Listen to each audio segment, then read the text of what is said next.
have our post-credit scenes and mid-credit scenes. So the mid-credit one is just a fun little bit. Feels very true to Red Guardian. Well, I guess the credits in general give kind of the epilogue that the movie ends kind of pretty abruptly, but with a crescendo of like, oh, those are our Avengers now.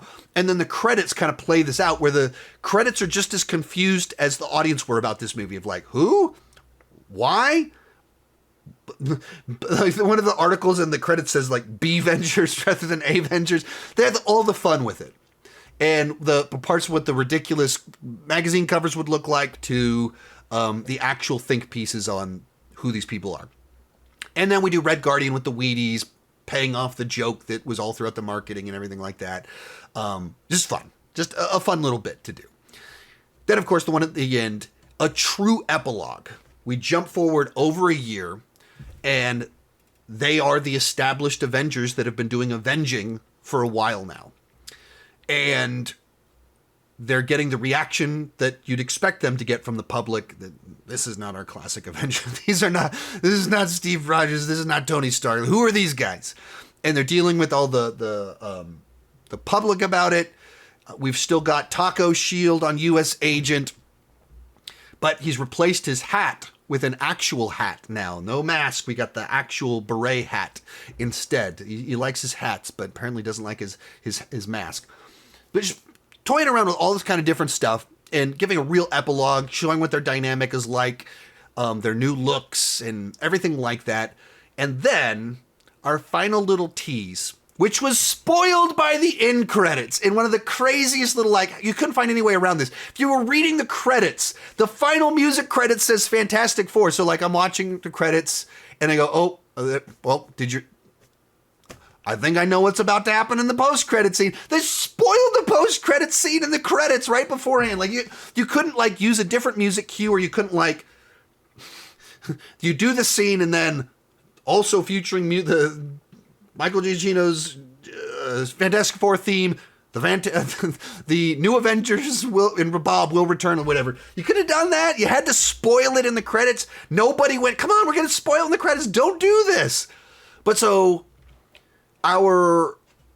there's something going on in space that they're trying to figure out, and then they go to check it out, and it's the Fantastic Four from a different galaxy. Which, once again, giving that target, we're teasing where things are headed. Like, it's right there. Okay. It's not Harry Styles shows up, which, like, what does that have to do with anything? The next movie we're getting is Fantastic Four. And we know they're going to be in Avengers. So you're showing me what's in front of me, where we're heading. And go, yes, that's what we've been waiting for.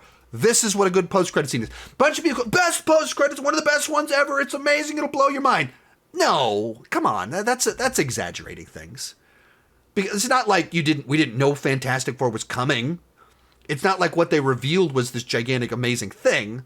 But we're so used to these just meaningless cameo post-credit scenes that aren't exciting, that for the first time since Phase 3, you get a post-credit scene that's like you end amped up for really what's next. That's what this was. That like you're actually like, I see where we're headed. Oh, we're doing like this is our first look at Fantastic. Oh, that's fun. And it has implications on the plot of why are they coming over? Will this be the start of Doomsday? What exactly am I looking at? Will this mean the post-credit scene or the end of Fantastic Four will be some? And your brain starts like trying to piece together all the information we have, the projects that are upcoming in the future, and that's exciting. If you were around during phases 1 through 3, every single year we got post-credit scenes that were exciting like that. You're like, yes, very cool. Man, I can't wait for the next episode of Marvel. Versus Harry Styles shows up. Wow, Harry Styles, One Direction. What does this mean, though? Where are we going? What is that? Huh? What? Wait, why did Harry Styles show up? And maybe we'll never see him again. It's just like a throwaway cameo stuff. Or even like Brave New World has Leader teasing this big threat in the future, but it's like, okay, but you didn't say anything. You didn't tell me anything I didn't already know. That's why this one feels like such a big deal. Because we're getting back to the way they used to feel, where it seems like Kevin Feige has a vision and a plan and a path and a target, and therefore